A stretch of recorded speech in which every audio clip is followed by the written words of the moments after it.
Aquela vela acendeu o silêncio. O garçom pousou o bolo com uma faísca de luz das velas e alguém começou a bater palmas. Eu sorri por reflexo. 26 de maio. 34 anos. Aniversário. Mesa pequena. Velas tremeluzindo. Risos meio forçados dos convidados. Meus pais. A irmã do Rafael. Um casal de amigos. O cheiro do bolo de chocolate circulando no ar quente do restaurante. Eu estava de vestido azul marinho. O anel de casamento brilhando no dedo. A bolsa ao lado da cadeira. Fazíamos 10 anos de casamento. Rafael tinha acabado de soprar as velas. Minha filha, a Marina, estava na casa da avó, como sempre em fins de semana. Eu esperava uma noite bonitinha e fina. Esperava pouco. Esperava o suficiente. O telefone dele brilhou em cima da toalha. Uma luz branca, uma vibração curta. Senti o corpo inteiro enrijecer quando vi o nome. Marina. As letras grandes no display. Respirei fundo, controlando o pânico que veio junto com o som do celular. Eu conheço aquilo. Senti um tremor nas minhas mãos. A garganta fechou. A vontade de correr e chorar veio com força. Mas eu me levantei. Levantei-me devagar, cada passo calculado. O vestido roçou a cadeira. Sentei a bolsa no chão com cuidado. Não falei alto. Minha voz foi limpa e baixa. Vi as mensagens, disse. Só isso. Não acusei, não pedi explicações, não chorei. Foi a frase mais controlada que já pronunciei. As palavras soaram pequenas no ar pesado. Os olhares fugiram. Murmúrios se espalharam como ondas. Como assim? Alguém murmurou. Você leu? Minha mãe perguntou com voz abafada. Rafael tentou pegar o celular. Eu recuei a mão para proteger o aparelho dele. Ou talvez para proteger algo meu que ainda tinha. Não tem direito no mundo que justifique isso. Ele falou o primeiro juramento automático. Não é o que parece. Eu olhei os olhos dele. Havia um cálculo frio ali que me deu mais medo que a traição. A organização. Lembrei dos anos que ajudei a construir a casa. Literal. Para anotar. Para não me queimar com uma reação que me impedisse de entender o alcance da ferida. Eu sabia que a frente do problema exigia estratégia. Não precisava de espetáculo. Eu tinha sido esposa, mãe, profissional. Eu sabia trabalhar com números, com prazos, com silêncio. E o silêncio naquele instante era a coisa mais alta da sala. Rafael se levantou também, os olhos procurando um rosto que pudesse salvá-lo. Clara, ele começou. Eu balancei a cabeça. Os convidados se inclinaram, como se isso fosse um filme que todo mundo vinha olhar. Eu podia sentir a calidez das velas, e em seguida um gelo crescendo por dentro. Um abandono. A sensação de que a casa que eu ajudei a construir estava ficando estranha. Estranhamente alugada para outro dono. Perguntas explodiram dentro de mim como pequenas granadas. Quem mais sabia disso? Há quanto tempo? Até onde vai o desfalque? O que Marina realmente queria? A conta da construtora sumiu no extrato? Ou foi só ótimo para trans? A sala com o sofá bege, 2 almofadas listradas, a manta cinza jogada de qualquer jeito. As fotos na estante, nós 3 na praia, eu e Rafael no casamento, a Marina com 3 anos na festa junina. Pareciam placas de um tempo, que eu não sabia se pertencia a mim. A luz do abajur era amarela e delicada. O relógio da cozinha marcava as horas com um tique mais forte. Abri a bolsa com uma mão que tremia. Tirei o celular do Rafael com a outra. Não fui eu que peguei, foi instinto. Uma mistura de defesa e investigação. Eu sempre fui assim. Olho nas coisas antes de decidir o que fazer. Antes dessa noite, minha rotina era previsível ao ponto de me dar um conforto medíocre. Levantar cedo, café preto, muito forte. Preparar a lancheira da Marina, sanduíche, suco, um pedaço de fruta. Conferir a agenda da escola no WhatsApp. Checar e-mails do trabalho. Levar a Marina à escola. Trabalhar algumas horas em casa. Às vezes, encontro com fornecedores. Às vezes, reuniões à tarde. Buscar a Marina. Havia uma pilha de documentos com memos que eu não conseguia entender. Anotei mentalmente, peguei café, voltei para casa. Na época, achei que era burocracia. Hoje sei que eram trilhos que levavam a algo. Me encolhi de vergonha por ter sido tão ingênua. A minha história até aqui não é de heroína. Não sou imune às falhas. Tenho inseguranças. Às vezes me pego comparando meu corpo ao das amigas no Instagram. Me questiono se minha carreira parou porque eu virei mãe, se as minhas escolhas me reduziram de algum modo. Às vezes penso que poderia ter sido mais curiosa com as contas, que poderia ter perguntado mais, que poderia ter notado sinais pequenos demais para o casamento sofrer. Tenho também antecedentes. Cuidei da saúde da minha mãe depois de uma cirurgia. Negociei com fornecedores com voz firme. Agendei consultas, levei a Marina no oftalmologista. Lutei por coisas cotidianas, que só nós sabemos que valem o mundo. Conquistas simples que mantiveram nossa família de pé. Isso me... Pensei na minha cunhada que às vezes me pedia favores. Pensei em pessoas que se beneficiariam de canalizar pagamentos para um nome falso. Me forcei a não pular para conclusões. Vou mapear, listar nomes, anotar datas, concordar com o advogado se preciso, guardar provas. Terceiro passo: proteger a filha. Não contei a ninguém sobre as mensagens da noite. Não contei à minha mãe, nem à minha irmã, nem aos amigos. Porque sabia quanto isso pode se transformar em espetáculo. Eu precisava de privacidade para colar as peças. Decidi que não iria tirar a Marina da rotina. Ela não saberá por agora. Vou manter a normalidade para ela. Roubar um pouco mais de mim para que ela não perca nada além da minha confiança quebrada. Algo me deixou em alerta, além do dinheiro. O tom das mensagens. Havia um detalhe de calendário. Os depósitos vinham sempre no mesmo padrão. Começo, meio e fim do mês. Era quase milimétrico. Isso não era paixão, era contrato. E o último recado: não falamos. Gritar, pedir explicações, expulsá-lo da cama.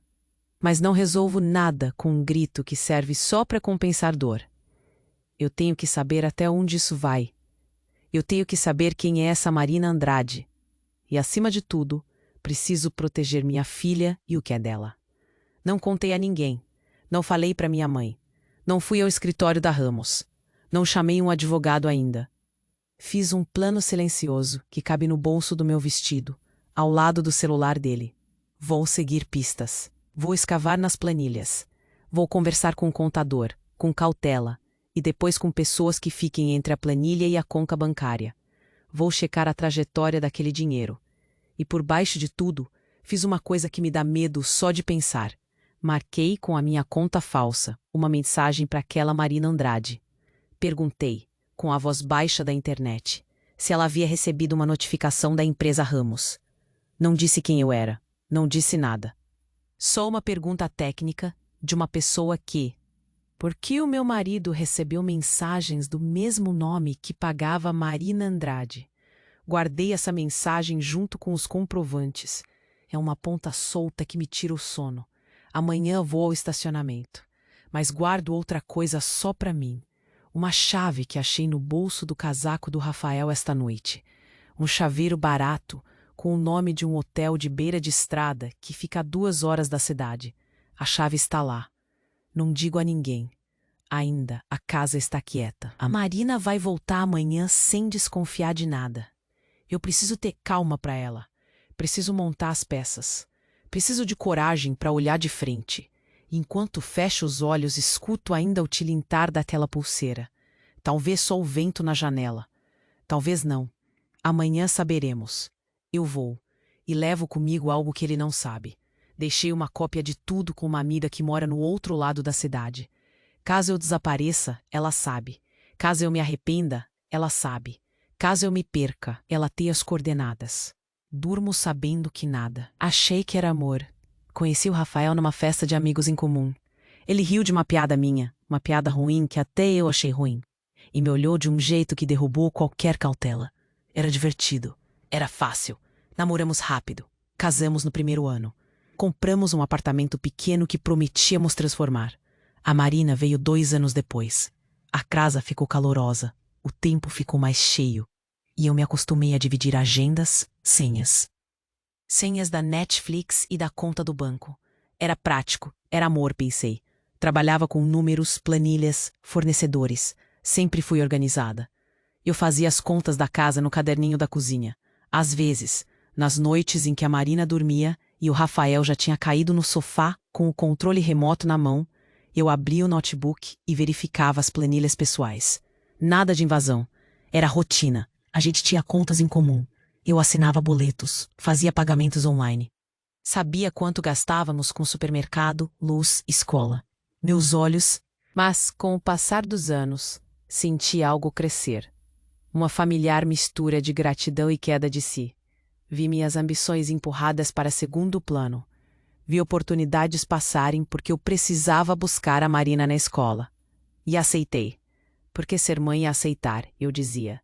O casamento teve fases.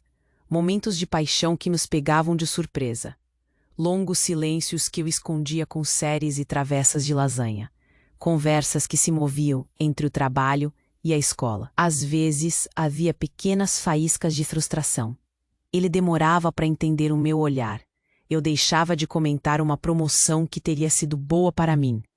Ele fazia planos de expansão na empresa e eu escutava como quem junta um quebra-cabeça que não é meu. Rimos muito. Choramos pouco, em segredo. Fingi calma quando o preço do condomínio subiu. Segurei a ansiedade quando o motor do carro deu problema. Faz parte, eu dizia. Havia também as festas da família Ramos. Reuniões grandes, pratos bons, gente importante falando alto. Ele riu quando eu comentei e inventou algo sobre um cliente que pede sigilo. Eu fui embora com uma pontada de desconfiança. Não falei mais nisso. Fui pela paz. No nosso sexo as coisas mudaram. Não me lembro de um momento específico, só de um cansaço que entrou nas relações íntimas. Às vezes ele vinha tarde, cansado. Havia pressa. Havia sons abafados na madrugada. Eu pensei que era a rotina roubando o desejo. Achei que era normal. Tentei reacender a chama com camisolas novas e jantares românticos. Ele sorria, agradecia, mas a pressa continuava. Eu aceitei mais uma vez. Havia também a velha sensação, quase superstição, de que algo poderia quebrar qualquer hora. Uma vez, ao abrir o extrato do cartão, notei uma transferência mensal que eu não reconhecia e que tinha o mesmo valor por 3 meses. Foi sutil. Perguntei. Ele respondeu com um comentário prático sobre investimento e fornecedores e mudou de assunto. Eu me lembro de ter ido dormir com um nó no estômago. E não toquei. Levei o documento. Saí com um aperto. Na volta para casa, passei em frente a um hotel da estrada. Havia um chaveiro com o nome do lugar, preso no cabide do meu carro, que eu tinha encontrado sem saber quando. Perguntei a ele. Ele disse: peguei de um cliente que deixou. Achei estranho, mas guardei. Agora vejo que foi um pequeno mapa. E, no entanto, havia momentos que me faziam rir sozinha. Um bilhete da Marina colando na geladeira dizendo: Mãe, te amo. Uma noite em que dançamos, na sala, ao som de uma playlist antiga, e ele rodopiou comigo. Momentos que doíam mais na lembrança, porque agora se misturam com suspeita. Esses instantes me mostram que o amor era real, em partes, mas a traição, se for isso, não apaga o que fomos. Fui deixando pistas para mim mesma, sem perceber que estava desenhando um roteirinho. Anotei datas, guardei extratos antigos em pastas, criei senhas para proteger meus arquivos. Era um jogo que eu não sabia que começava. E tinha medo. M. E ao lado do número, digitalmente apagado, há uma única palavra: não falar. Acordei com o mesmo corpo pesado de sempre. O despertador me rasgou o sono às 6, e eu demorei para entender onde estava. A casa cheirava a café, e a roupa da Marina, que eu deixei secando na cadeira do quarto. Ela ainda dormia. Fechei os olhos por um segundo, e o resto veio como onda: a vela, o bolo, o celular iluminando o rosto do Rafael, as fotos dos comprovantes. Tudo voltou.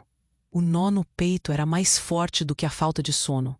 Levantei devagar. Movimentos automáticos.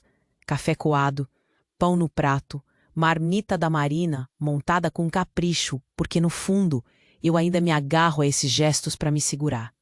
Enquanto untava Nutella no pão, a tremedeira nas mãos não me deixava. Respirei com a boca aberta, contando até 5. Contar até 5 virou um mantra. A Maína veio miando, com os olhos inchados de sono. Me abraçou mole, bateu papo sobre um trabalho da escola e me fez prometer que, à noite, eu ia. Clara, que surpresa, disse ele, como se eu fosse só uma visita. Meu estômago apertou. Fingi naturalidade. Entreguei-me envelope. Perguntei, com voz neutra, sobre umas notas que eu precisava assinar. Ele me olhou com aquele olhar que tenta medir quanto pode dizer. Respondeu evasivo. Isso está com o departamento financeiro. Está tudo certo, não se preocupe. Não me conformei. Falei com mais gente. Um rapaz novo na contabilidade deixou escapar uma palavra. Acerto. Meu coração pulou. Anotei mentalmente. Acerto é palavra de escritório quando se quer dizer coisa escondida. Me fiz de perdida, sorri, agradeci. Saí da sala com uma pasta vazia e a sensação de que sabia muito pouco. No carro, respirei. Abri o e-mail do Rafael no meu celular. Eu sei a senha. É assim que somos depois de 10 anos. Senhas compartilhadas, rotinas cruzadas. Procurei Marina outra vez. Havia mais. Mensagens arquivadas, confirmações, um rastro que não tinha fim. E, no rimor do arquivo, achei. Eu tremi. A respiração falhou. Era muito concreto. Na gaveta procurei por uma mala pequena. Nada. O casaco com o chaveiro do hotel desaparecera. A casa tinha um vácuo, um espaço físico que antes pertencia a algo ou alguém que agora saíra. Procurei por mensagens recentes. O celular dele estava na cozinha. Peguei, parei, deixei o aparelho deslizar pela palma da mão. A tela bloqueada mostrou notificações. Uma mensagem de voz recém-recebida de um número internacional. Começava com mais 351. O país. Lisboa.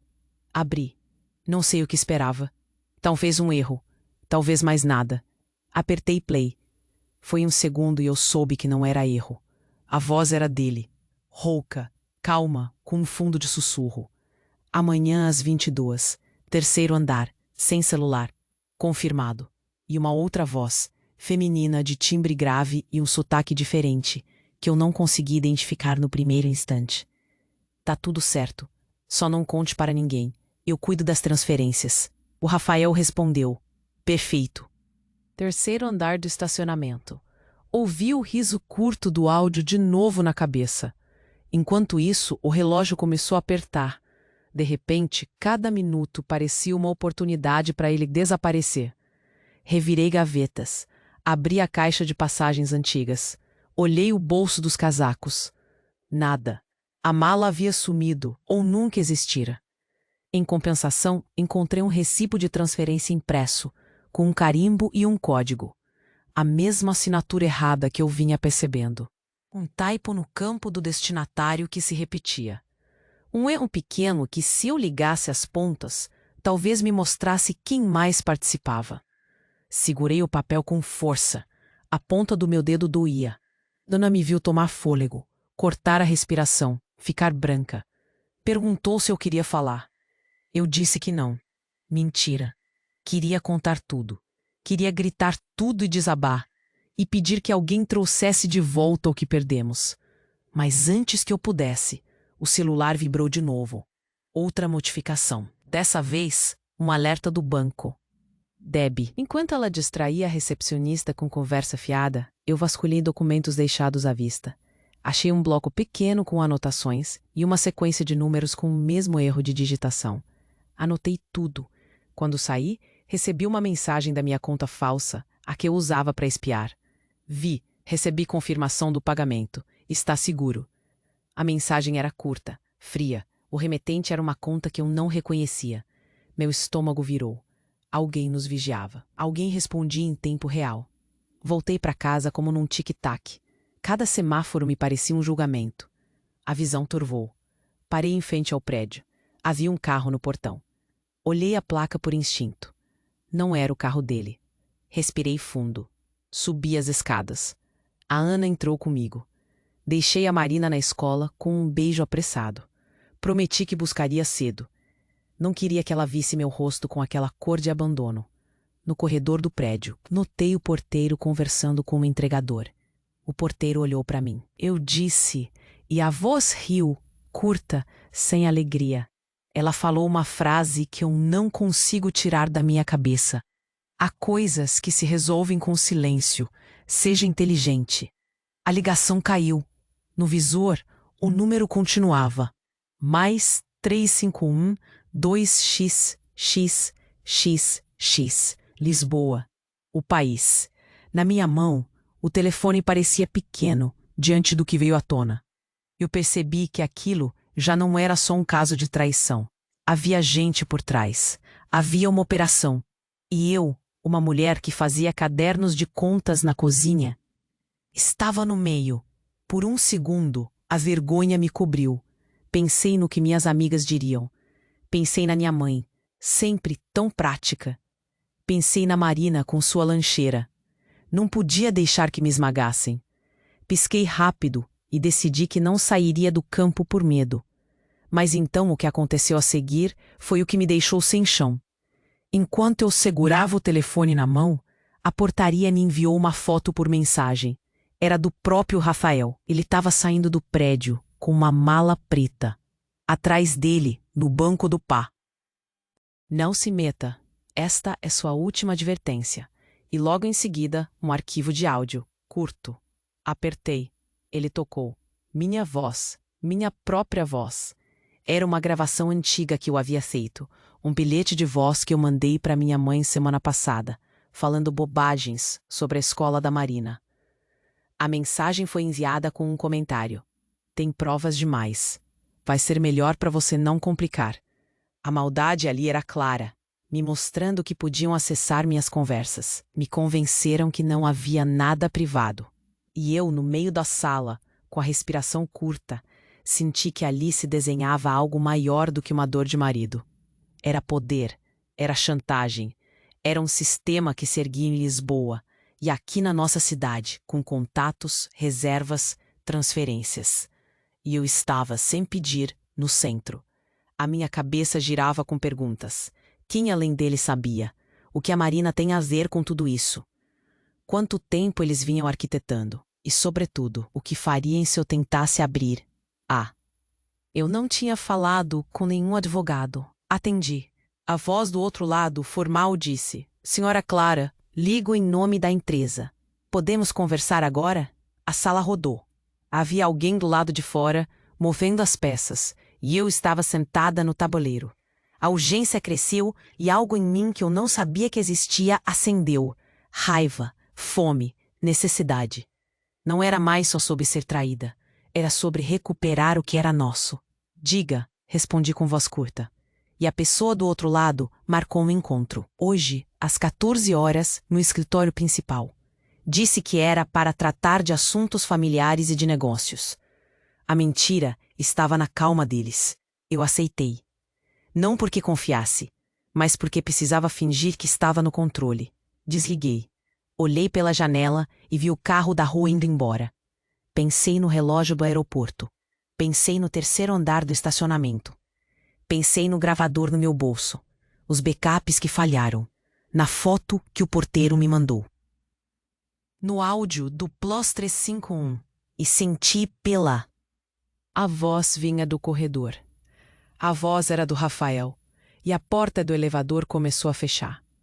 A porta do elevador começou a fechar e eu ouvi a voz dele ali, como se fosse um puxão no meu peito. Clara, precisamos conversar. A voz ecoou no corredor curto, apertado, e a porta bateu. Fiquei parada, mão na maçaneta por um segundo que me pareceu uma eternidade. O som da porta foi um corte seco. O corredor ficou mudo. Respirei. Contei até 3 como se fosse um ritual. 1, 2, 3. Empurrei a porta do apartamento e fui. Atravessei o corredor como quem atravessa um campo minado. Cada passo era medido. O chão era o mesmo. A parede com as fotos da viagem estava lá. Eu não reconhecia mais a cena. Às 14 horas, eu estava no escritório principal da Ramos. A recepção cheirava a café requentado e perfume caro. Havia um vaso grande de flores meio murchas na mesa. Sentei numa cadeira que parecia feita para me lembrar do lugar que eu acreditava pertencer. Ele entrou com o ar de quem espera. Eu precisava de documentos que não dependessem da boa vontade de ninguém. E precisava, antes de tudo, manter a calma. Pedi para ir ao banheiro. Levantei sem pressa. A sala era clara. Coloquei o lenço no bolso, passei a mão no cabelo. No corredor, lembrei do Luiz, o contador. Ele me havia olhado diferente quando nos cruzamos no escritório naquele dia. Como se carregasse algo no corpo. Combinei um encontro na escada do prédio. Um modo seguro de falar sem câmeras, e agora, naquele instante, eu precisava que ele aparecesse. Não tive que esperar muito. Luiz saiu de uma porta lateral com passos curtos. Pareceu surpreso me ver. Seus olhos estavam vermelhos. Ele não sorriu. Clara, sussurrou, você tá bem? Ele falou baixo, a voz falhando. Eu disse que sim. Ele me puxou para trás de uma planta, onde ninguém o viria. Tenho coisas, disse ele, com a urgência de quem quer vomitar. Tirou do bolso um pendrive enrolado num guardanapo. A mão tremia. Pegue. Eu não aguentei. Não vá sozinha à noite. Voltei para a sala sem alarde, contendo a respiração. Entrei como quem volta ao palco. Eles continuaram a palavra mansa. Rafael perguntou se eu precisava de mais explicações. Eu sorri. Menti. Não precisa agora, disse. A voz saiu lisa. Por fora estava contida. Por dentro havia um turbilhão com o pendrive queimando no bolso. Esperei que a reunião acabasse. Combinei com Rafael uma ida rápida ao escritório do diretor financeiro para ajustarmos umas assinaturas. Ele aceitou. Parecia aliviado. E mais do que aliviado. Confiante. Ele achava que eu seria surpreendida pela versão dele. Ele não sabia do pendrive. Ele não sabia que eu agora segurava a prova material que, se bem usada, desmontaria a narrativa inteira. Quando entramos no gabinete, eu o deixei falar. Sentei num canto, como quem assiste. Havia um computador de mesa com uma tecla de atalho aberta numa pasta de trabalho. Enquanto ele falava com o diretor, eu deslizei a mão até o bowl. E sabia com uma certeza que não me deixou chorar na hora que aquilo era como um martelo, cada palavra batendo, impossível de apagar. Abri o segundo arquivo. Havia uma conversa entre ele e uma voz que coordenava os pagamentos. Alguém dizia: transferi o acerto de ontem, confirmei. Precisamos do pagamento de R$ 16.500 até o dia 15. Ele respondia com calma. Está feito. Marina A aparece em todos os comprovantes. O tom era prático, como uma reunião de trabalho, só que envolvia amor, dinheiro e mentiras. Não gritei, não desabei. Ali, com os fones plugados, eu senti uma frieza que me surpreendeu. Um salto de animal que precisa agir. O coração batia acelerado, claro, mas a mente ficou afiada. Inventei cheques, juntei pensamentos, provas, áudios, planilhas, nomes, datas, tudo ali, irrefutável. Eu poderia destruir tudo, arrancar o pano da mesa, chamar a atenção, ou poderia agir como estou fazendo, juntar, duplicar, guardar. Copiei tudo para meu pendrive pessoal que, prático, tinha que ser assim. Passei o resto da tarde checando as evidências. Havia correspondências digitais que ligavam os e-mails da contabilidade a um login internacional. Havia notas fiscais de empresas fantasmas, cujos CNPJs pareciam legítimos, mas que levavam a caixas postais e endereços em Lisboa. Havia reservas de hotel no mesmo nome, Marina Andrade, notas de restaurante, recibos de táxi. Havia mais vulnerável e cruel, mensagens entre ele e a tal mulher em que ela se referia a filhos de visão e a proteger a menina com uma frieza de coordenadora. A minha filha. A palavra me queimou. Mas a frieza dentro de mim não cedeu. Ainda não. À noite eu não contei nada para Marina. Ela fez a apresentação na escola e eu fui. A vi cantar, pequena, com os olhos brilhando por nada mais que o prazer de ser criança. Enquanto via aquele sorriso inocente, algumas coisas doeram tão fundo que me levou a respirar com dificuldade. Mas eu tinha um trabalho a fazer, maior que a dor. A noite estava úmida. Luzes amarelas falhavam. O terceiro andar cheirava a óleo e a ar abafado.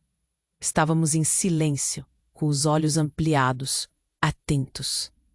Olhei o telefone. Teria mais um aviso do número de Lisboa, talvez? Nada. Silêncio. Ela estacionou numa distância prudente. Eu saí devagar, gravador no bolso. Olhei as sombras. Não havia carro com farol aceso. Havia um carro preto encostado no canto. Pensei que podia ser deles. Pensei também que podia ser um amigo. Me aproximei. Cada som do meu salto no piso parecia um sopro. O ar estava frio, cortante. O elevador fez um zumbido. As paredes tinham grafites esmaecidos. A solidão do lugar parecia colocada ali para humilhar. E então ouvi vozes, sussurros, uns passos metálicos atrás de um pilar. Era ele. A voz dele, segura, sem pressa.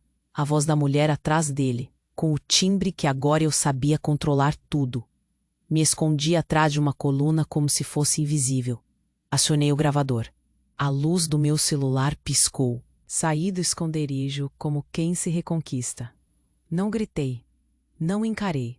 Voltei ao carro. A Ana arrancou. O farol do carro preto ficou para trás, inerte. Eles não sabiam. Não sabiam do meu pendrive, não sabiam do backup, não sabiam sequer que eu ouvi.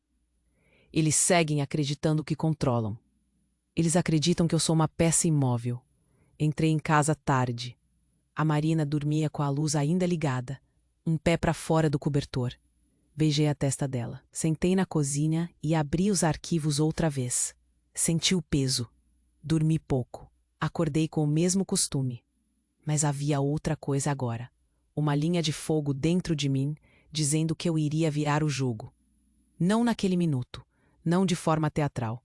Em silêncio. Com estratégia. Com frieza controlada.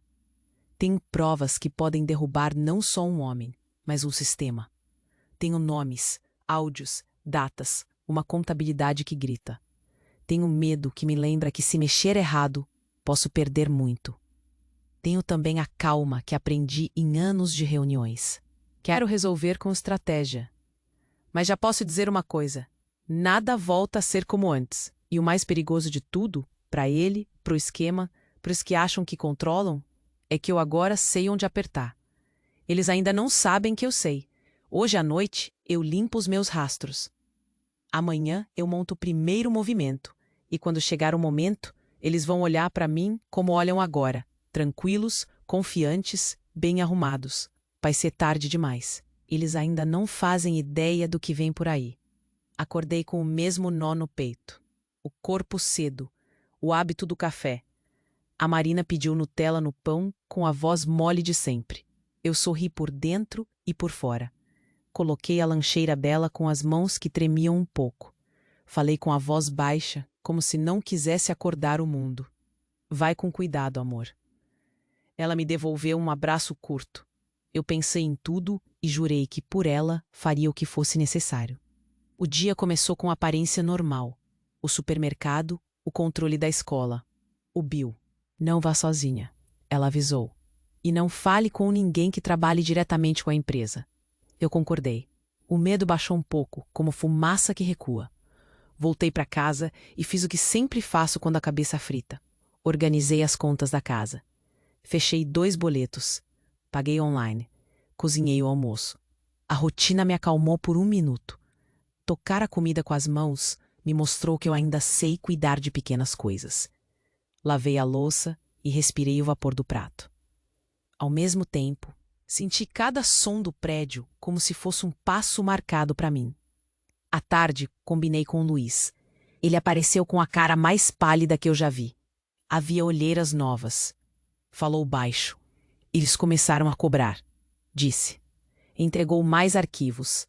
PDFs que só quem trabalha com números entende. Planilhas com códigos. E-mails rendendo uma teia. Ele tremia. Eu o abracei com força curta. Abraços curtos são proteção. Prometi anonimato. Prometi ajuda.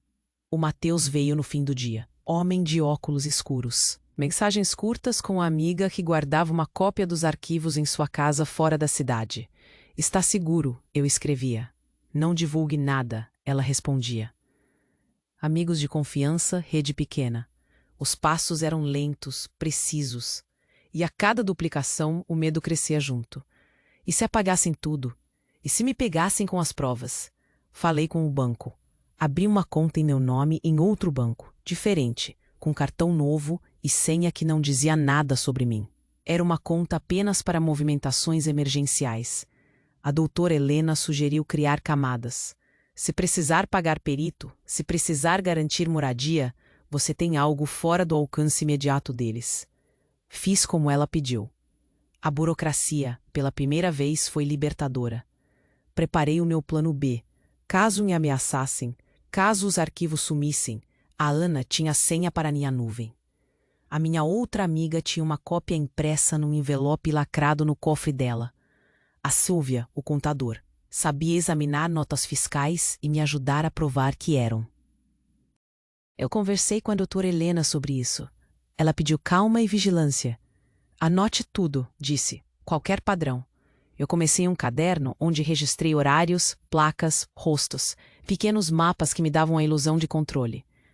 No meio dessa rotina, algo mudou. Um detalhe pequeno, quase ridículo. Uma notificação no meu e-mail pessoal. Era uma foto, uma imagem tirada de um ângulo alto. Parecia uma câmera de segurança. Mostrava a entrada do escritório do diretor financeiro da Ramos. Minha mão, bem na frente, segurando algo, um pendrive. A legenda no e-mail dizia apenas: encontrei isso. Vai falar com quem? Não havia remetente. A mão ficou fria. A saliva era salgada na boca. O mundo encolheu e fez um som mudo, como quando se segura a respiração por muito tempo. Passei o dedo pela imagem. Era real. Era minha mão. Era a cena em que eu, discretamente, havia plugado o pendrive do Luiz no computador do diretor, para copiar arquivos extras. Eu sabia que havia uma C. Enquanto esperava, revisei cada movimento que fizera na sala do diretor. Cada segundo parecia uma eternidade. A doutora Helena chegou e viu a foto. Ela pegou o celular, olhou o arquivo e não sorriu. Eles perceberam que há algo mais do que traição, ela falou. Perceberam que você tem acesso à contabilidade. Era pior do que pensei. Porque se acreditassem que eu era a responsável por acessar o sistema, poderiam tentar me criminalizar. Usar a narrativa de invasora para tirar o foco da lavagem de dinheiro.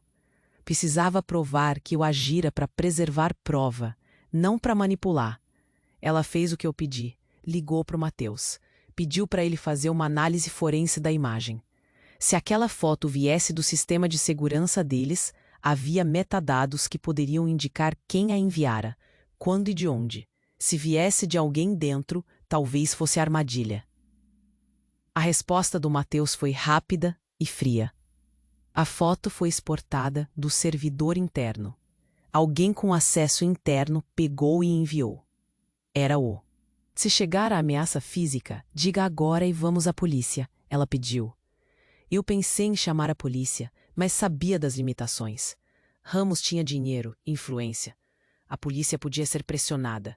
A doutora Helena sabia e por isso buscava rotas que protegessem juridicamente as provas. Passei a noite acordada. A casa ficava quieta, como se cada móvel segurasse a respiração. A Marina respirava ao meu lado, sem saber. Meu corpo estava cansado, mas a cabeça era uma fábrica. Imaginei milhões de cenários. Vi nossa casa vendida.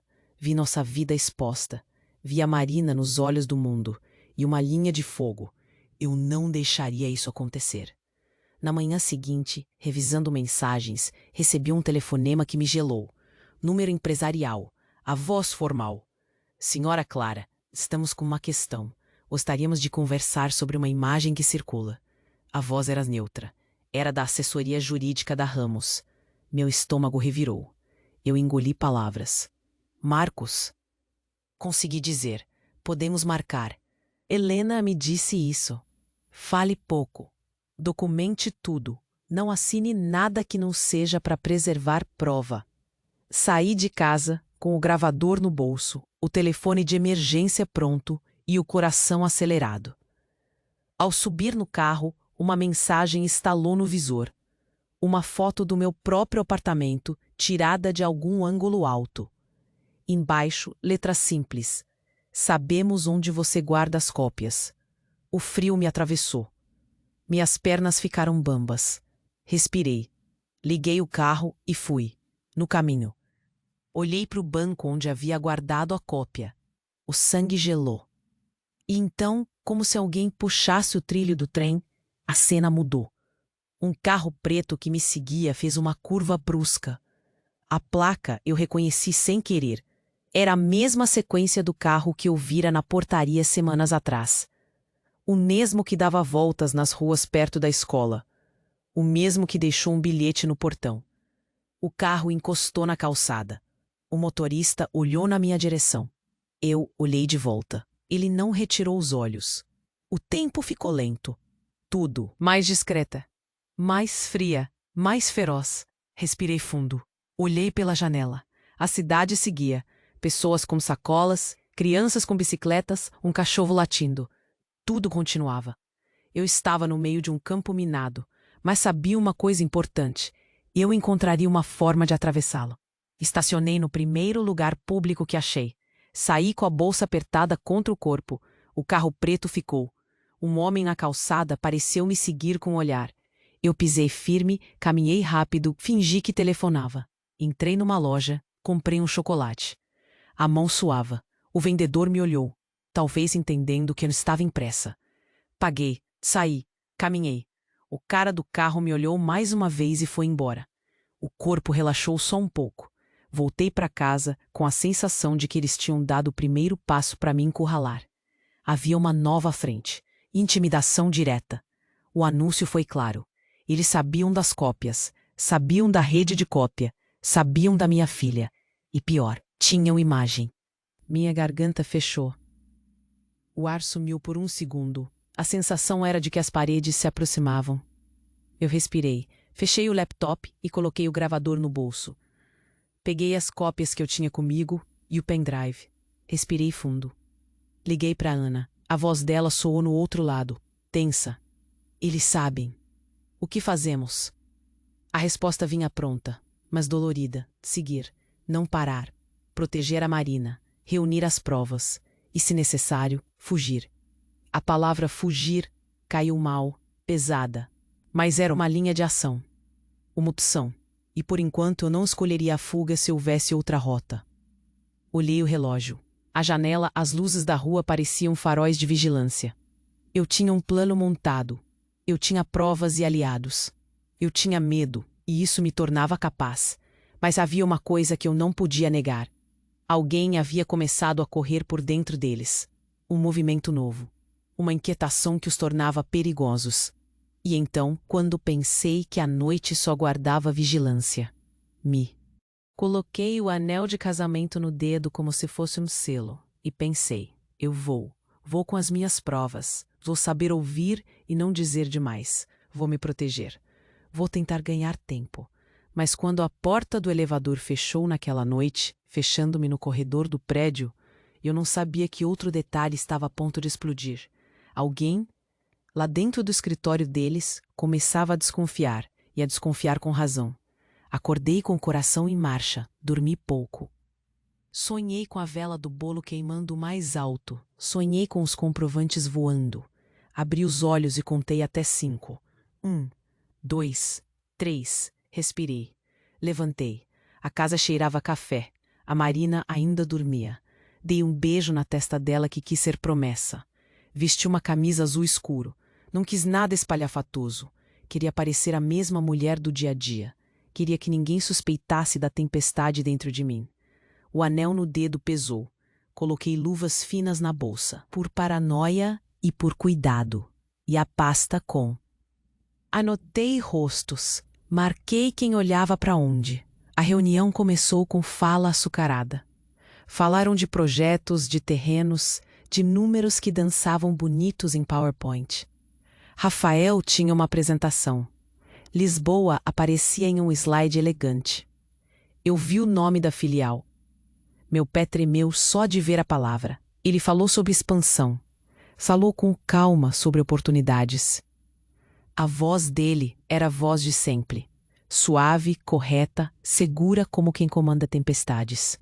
Eu ouvi e pensei em todas as noites em que eu segurara os boletos e lhe dava a confiança do meu silêncio. Quando abriram os assuntos gerais, a sala começou a se desenhar diferente. Murmúrios, canetas batendo, câmeras ajeitando. A doutora Helena levantou-se, pediu a palavra. O presidente hesitou, olhou para Rafael. Havia expectativa no ar. Minha garganta cortou. Senhores, peço licença, é importante. A voz da doutora Helena não tremia. A senhora Clara Ramos solicita 5 minutos para expor documentos de interesse da Assembleia. Reais 13.500, 16.500. A sequência. A sala ficou menor. Alguém murmurou. O presidente cerrou os olhos. Rafael me olhou pela primeira vez, agora de verdade. A expressão dele tentou ser neutra. Falhou. Pedi que o Mateus tocasse o primeiro áudio. Ouvi minha própria respiração, alta no meu ouvido. Pressionei play. A voz dele entrou no auditório. A voz que eu ouvi 1000 vezes em casa, com o mesmo timbre, com a mesma cadência. Confirmei o pagamento. Marina A. Indiscrição. Não falar no celular. Amanhã, terceiro andar, 22 horas. A voz feminina em seguida. Calma, de comando. Perfeito. Vou consolidar em Lisboa. Faça as transferências como serviços. Ouvi uma mesa se mover. Um copo caiu de leve numa mesa atrás de mim. Eu senti o chão vibrar. Parei. Olhei para cima. Vi câmeras focando. Vi flashes. Rafael levantou-se de súbito. O rosto dele mudou. A pele ficou cinza. As mãos dele tremiam. Tentei manter a calma. Não olhei para ele para provocá-lo. Olhei para mim. 500 de maio. 16.500. Total, 42.000. Descrição, Marina A. Honorários. Destino, conta vinculada à contabilidade. Minha voz soou estranha mesmo para mim. Como se eu falasse através de algo denso. Senti as lágrimas chegando e empurrei-as para dentro. Não chorei, ainda. Rafael levantou-se com pressa. Caminhou até a mesa. Isso é um escândalo. Começou ele, em voz mais alta do que eu jamais o ouvira. O advogado ao lado dele já gesticulava. Havia uma tentativa de encenar. Ele pediu silêncio. Tentaram me calar. Isso é uma farsa, disse o advogado. A senhora Clara manipula. Mas o Mateus já havia projetado outro quadro. Logs de acesso do sistema financeiro. Endereços IP. Horários. Lojas de transferência. Havia sequência de cliques que levavam ao login de um terminal na sede. Havia um processo que ligava a assinatura eletrônica ao sinal de saída daquele escritório. O contador independente, a Sílvia, tinha em mãos extratos do banco que batiam com as datas. Marina Andrade não presta serviços para a empresa, eu disse. Existe uma empresa de fachada com esse nome. Os CNPJ são de caixas postais. Os comprovantes foram editados para parecer consultoria. As notas fiscais não batem com entregas. Foi um esquema de ocultação. O tom da minha voz era seco. Cada palavra perfurava o silêncio. Rafael tentou um ataque pessoal. Você invadiu meu e-mail. Você fabricou áudios. Ele buscava desesperado a velha cartada, inverter a culpa, colocar-me como vilã. O advogado dele já pedia medidas. É uma invasão de privacidade. Querem transformar família em palco. O presidente cuspiu o profissionalismo. Senti vontade de gritar. Mantive a calma.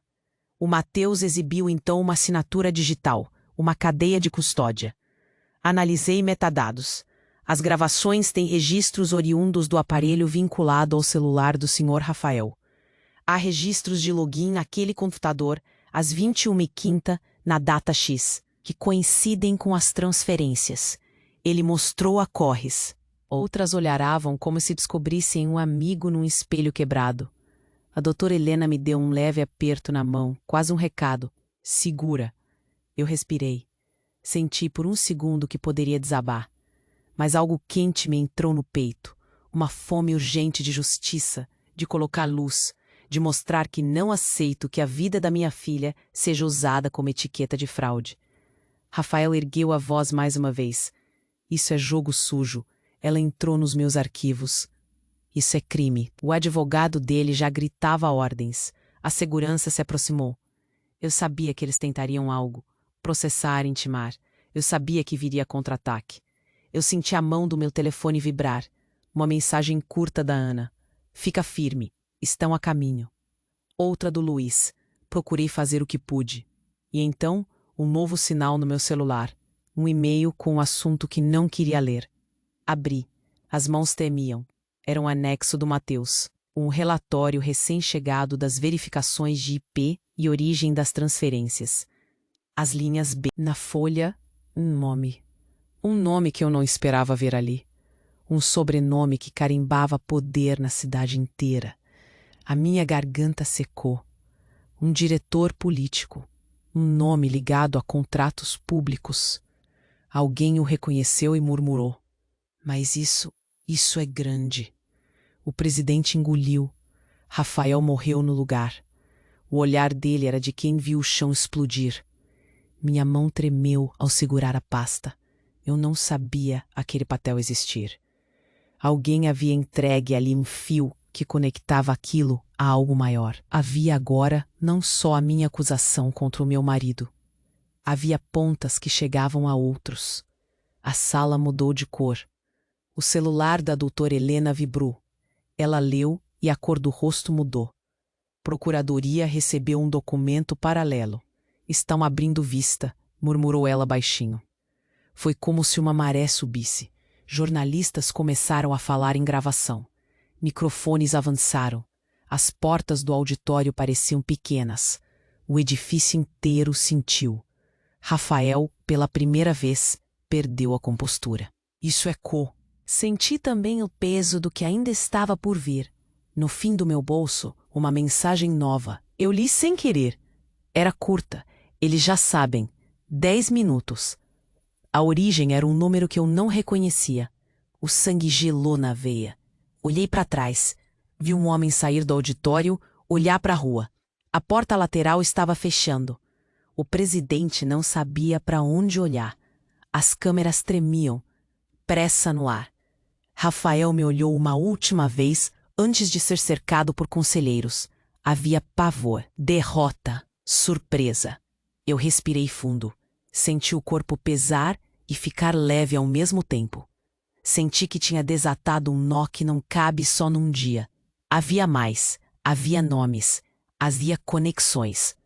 Havia um carro que eu vi na rua naquela manhã e que agora fazia sentido. Havia, sobretudo, algo que eu ainda não sabia. Quem puxou o fio que ligava Ramos a Lisboa e a políticos? Quem era a voz feminina que dizia, eu cuido das transferências? Quem na cidade tinha poder para mexer os bancos? O presidente bateu. Ele apontou com os olhos a boiar. A mulher de Lisboa. A tal Marina Andrade? Ela não é só uma frente. Há alguém por trás que não quer que isso vire público. Meu peito apertou. A sensação de que abri algo maior me sufocou de novo. A reunião foi suspensa. Pessoas saíram em pressa. Repórteres correram. Eu caminhei devagar pelo corredor, com a doutora Helena ao lado, segurando meu braço. A emoção me abandonou por um segundo e voltou mais bruta. Medo, orgulho, raiva. Senti que acabara de dar um passo que não tem volta. Ainda não sei quem puxará a próxima corda. Ainda não sei o tamanho do estrago que isso vai causar. Sinto apenas que dali as paredes iam começar a desabar, e na minha bolsa o gravador tremia como se tivesse vida própria. Quando alcancei a porta, meu telefone tocou, um número desconhecido. Atendi com a voz seca. Do outro lado, numa língua que eu reconheci pelo sotaque, a voz disse apenas uma coisa, curta, gelada. Pare agora, por favor. Depois desligar. As consequências começaram em minutos e seguiram em ondas. O telefone não parou de tocar. Jornalistas pediam entrevista. Repórteres mandavam mensagens. O site da cidade postou um vídeo curto com o trecho do áudio que toquei na reunião. Na timeline, tudo explodiu. Comentários ásperos, mensagens de ódio, mas também mensagens de apoio que me surpreenderam. Coragem, você fez o que era certo. Obrigada por não deixar isso passar. Entre os textos, que me apertou a garganta. Minha família perdeu tudo por esse esquema. Obrigada. Era de uma mulher cujo nome eu não conhecia. Um abraço online de gente real que eu nunca vi. A Ramos perdeu clientes no dia. 2 contratos foram suspensos, segundo o noticiário. A bolsa recuou. Eu vi o gráfico da queda no telejornal da noite. Vermelho intenso, uma seta caindo como punhal.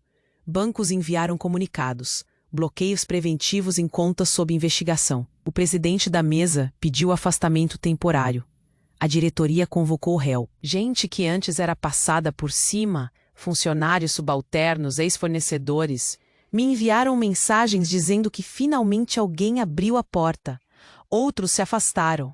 Um grupo de amigas não atendeu às minhas ligações. Mensagens que eu esperava viraram silêncio. Alguns vizinhos começaram a cochichar no elevador e olhavam para Marina com uma espécie de pena que me fez fechar a porta com força. Uma ex-colega me bloqueou nas redes. Um conhecido do condomínio, que vinha me cumprimentando sempre, agora me evitava no corredor. Eu entendi que a vergonha é contagiosa, não só para o acusado, mas para quem estiver ligado à história. Na empresa, o impacto foi brutal.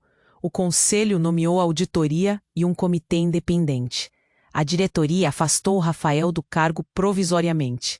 Ele tentou manter a dignidade, mas a reunião em que se discutiu sua saída definitiva foi dura.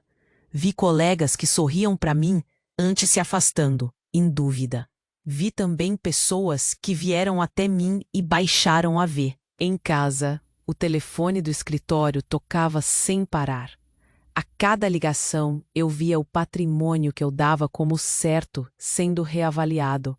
Medo gelado me morria o estômago. Mas no meio desse caos, vieram apostos pequenos, que abriram fendas de luz. O velho acionista que no auditório me entregou aquele envelope apareceu no meu portão com uma caixa de papelão. Ele era um homem simples, de voz baixa. Fiz o que pude, disse. Ele me trouxe documentos antigos que provaram um padrão. A voz dele tremia, mas ele se posicionou. Outros funcionários, anônimos, mandaram mensagens curtas. Estamos atrás da verdade. Teve ainda um telefonema inesperado. Uma mulher, ex-funcionária de uma das laranjas, me agradeceu. Chorou ao telefone. Se não fosse você, eu nunca teria coragem de falar, disse. Essas vozes me deram força tremida. Eu senti, pela primeira vez desde o bolo no restaurante, um alívio ácido. Não era paz, era reconhecimento. Não era vitória, era começo. Um começo violento. Eu passei. A frieza dela me gelou. Percebi que meus círculos não eram herméticos. Gente quer se proteger. Gente escolhe combustível quando o fogo se aproxima. No tribunal, o processo começou a desenrolar em etapas. O Ministério Público abriu inquérito. Lisboa recebeu comunicação. Havia um nó internacional, que deixava tudo maior e mais perigoso. Encontros com advogados do lado deles vieram rápidos e ameaçadores. A equipe jurídica deles tentou me apontar como invasora, tentando jogar culpa. Uma notícia saiu dizendo que a defesa de Ramos faria uma representação contra mim por acesso indevido a sistemas. Eu tremi, claro, mas a doutora Helena respondeu com calma. Nós seguimos a lei, ela preservou provas, e foi nisso que a confiança se apoiou. E então, quando achei que já havia me acostumado com o ritmo de viver sob fogo, algo novo aconteceu. Num dia em que eu revisava as cópias com o Mateus, o celular vibrando em cima da mesa. Uma mensagem chegou para o meu e-mail. Era anônima. UAS. E eu, que achava que já tinha tomado uma decisão definitiva ao tocar o áudio no auditório, senti um segundo em que tudo parecia fora de controle. Pensei na Marina, no rosto dela me pedindo proteção. na casa que eu queria proteger. Fechei a porta do meu quarto. Olhei para o espelho por 5 segundos. Meu rosto tinha marcas de noite sem dormir. Os olhos fundos, a boca cansada, mas no canto algo firme. A certeza de que não podia recuar. Se eu recuasse, muita gente pagaria pelo silêncio. Eu não queria que minha filha acordasse amanhã e vivesse numa cidade onde essas coisas fossem normais, aceitas. Eu tinha medo, claro. Medo real e escuro. Mas tinha também raiva e algo que parecia coragem, gasto e vivo.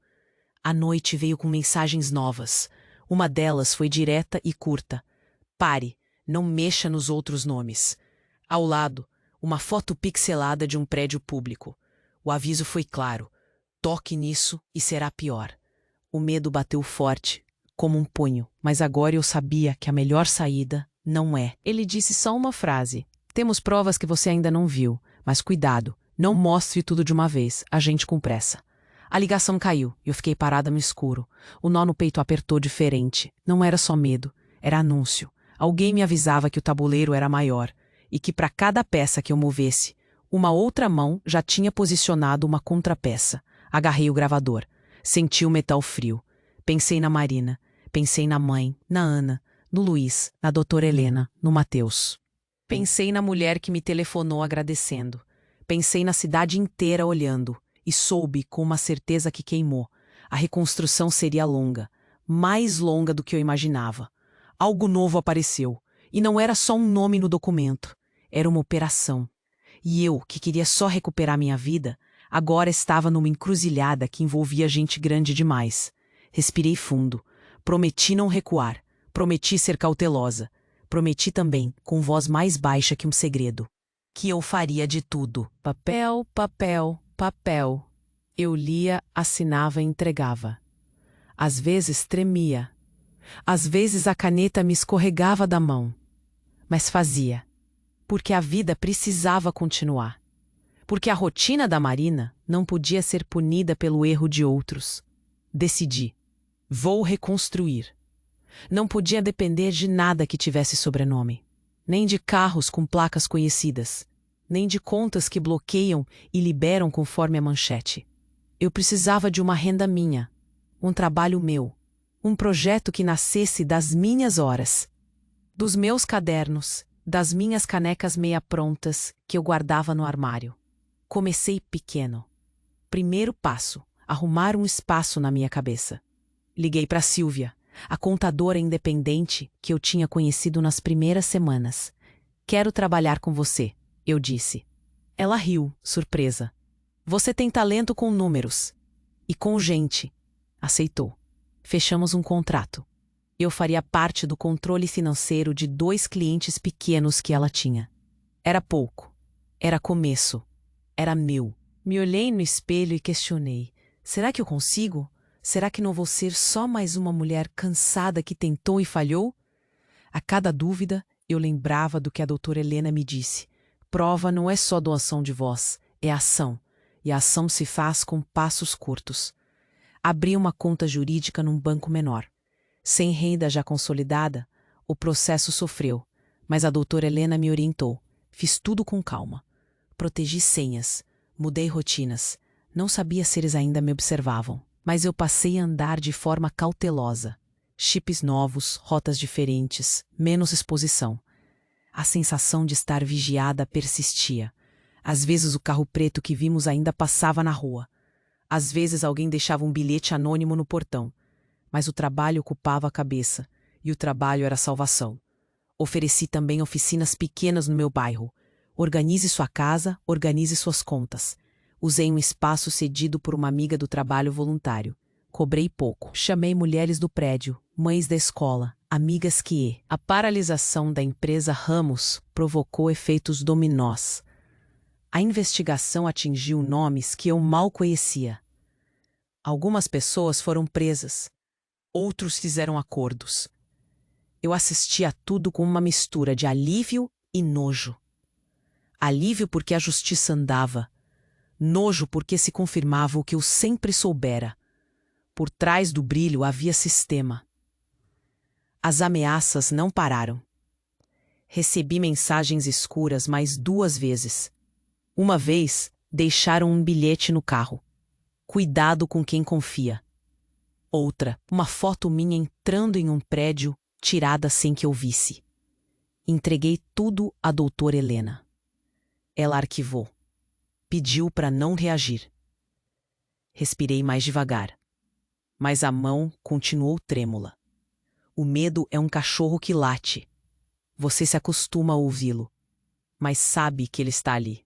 Marina percebeu mudanças nas minhas horas. Perguntava por que eu estava cansada. Eu dizia: mãe tem trabalho, amor. Ela aceitava. Criança tem um radar para a verdade. Às vezes me pegava olhando para o telefone e me pedia um abraço. Esses hábitos. Em dias que eu fecho a porta e o corpo grita com lembranças do auditório. Mas a vida cotidiana me cura aos poucos. O trabalho me deu ritmo. As canecas me deram propósito. As oficinas me deram rede. A vaquinha de mulheres do coletivo cobriu um curso de capacitação que me abriu clientes pequenos, lojistas que queriam aprender a controlar fluxo de caixa. O boca a boca era gentil. Pessoas agradeceram, com mensagens simples. Você me fez ver onde estava o buraco. Eu guardo essas palavras como moedas de ouro. A minha relação com a família mudou. Minha mãe se manteve como pilar. Minha irmã aproximou-se mais, ainda que com receio. A cunhada do Rafael, que antes se via como inimiga, acabou vindo um dia à minha casa com um bolo e pediu desculpas de forma desajeitada. Eu aceitei, não por fraqueza, por estratégia e humanidade. Não precisava que todo mundo entendesse. Precisava de quem escolhesse ficar. As amigas que ficaram foram as que importam.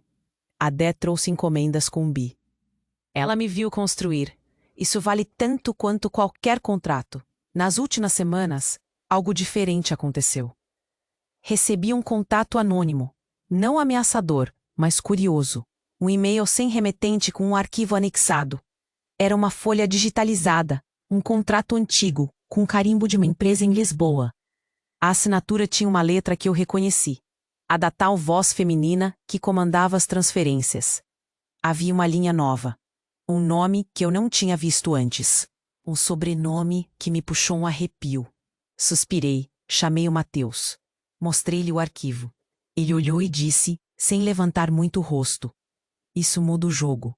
Há uma pessoa que estava por trás e não aparecia nas primeiras linhas. Meu estômago apertou. Eu senti o mesmo frio do primeiro dia. Isso me lembrou que não tínhamos acabado. Que havia camadas. Que alguém ainda puxava cordas longe daqui. Mas agora, eu não estava só. Eu tinha peritos, advogadas, mulheres que confiavam.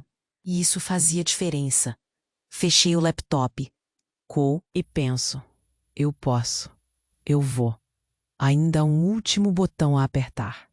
Ainda há uma face que precisa aparecer. Ainda há, talvez, uma verdade maior que vai explodir tudo de novo. Para o bem ou para o pior. Fecho os olhos, pinto um pequeno sorriso no rosto. E sei que o próximo passo vai ser decisivo. Ainda não sei qual, mas sei que não vou recuar. E no silêncio da cozinha, enquanto a cidade lá fora respira, meu telefone vibra. É uma mensagem curta. Encontramos quem transferiu a última etapa. Depois, um arquivo. Abro com dedos que tremem. E ali está, em letra miúda, um sobrenome que eu jamais imaginei ver tão perto. Faz meses. Meses que pesam e que curam ao mesmo tempo. Acordo cedo, como sempre, mas o nó no peito não manda mais o ritmo do dia. Abro a janela e a luz entra diferente. Não é a luz que disfarça as coisas. É a luz que mostra o que resta. Minha filha respira no quarto ao lado. O cobertor dela cheira a roupa lavada e a algo que eu chamo de casa. Beijo a testa dela. Laudos periciais confirmaram as trilhas. Não digo que foi fácil. Digo que foi certo. O processo levou tempo. Eu fui à promotoria mais vezes do que consigo contar. Expliquei tudo. Depois reexpliquei. Respirei nas perguntas. A sensação de justiça demorou, mas veio. Pessoas foram responsabilizadas. A empresa da família do Rafael teve que abrir balanço e pagar multas. O patrimônio que se sustentou em esquema tremeu, e isso trouxe culpa e alívio ao mesmo tempo. Para mim, justiça foi parcelada e concreta. O que me aquece é quando uma mãe me diz que minha história fez ela olhar as contas da casa pela primeira vez. Isso é maior que manchetes. Novos vínculos surgiram. Fiz amizades que não trocam de tom quando o vento vira. A Dé virou parceira das encomendas. A Lúcia me ajuda com a identidade visual das canecas. A Silvia, a contadora, virou parceira de negócios. Até conheci alguém que me faz rir de verdade. Não um romance flagrante. Não que isso seja o objetivo, mas uma presença que vem aos poucos, em cafés e conversas sobre livros. Não corremos. Aprendemos a gostar da companhia. Eu não busco preencher espaços com pessoas. Eu construo com quem se mostra presente. A Marina vê tudo com olhos de criança e, ao mesmo tempo, com uma clareza que me desmonta. Ela me pediu um dia: "Mãe, a gente está diferente." Respondi a verdade. "Estamos reconstruindo." Ela sorriu e pediu sorvete. Eu rio e penso: o que eu reconstruí ela já vive. Minha maior conquista é criar uma mulher que sabe que há. Tenho alegria também. Essa alegria é outra arma. Vivo dias normais, café com pressa, a rotina escolar, a correria das entregas. Tenho amigos que se tornaram família. Tenho uma rede que eu ajudei a criar e que me ajuda de volta. A minha história virou um exemplo. Mulheres me escrevem, mandam fotos, pedem planilha, me dizem que depois de me ver, conversaram com o marido sobre as finanças. Isso me empurra, não por orgulho, por dever. Ser exemplo não é ser perfeita. É ser visível no erro e na reconstrução. E eu me orgulho de ser isso. Há uma última coisa que não contei em alto e bom som. Meses atrás, apareceu um sobrenome num documento que ninguém esperava. Era um nome que me fez desenhar conexões até onde eu não imaginava. Mantive esse nome em segredo até ter certeza.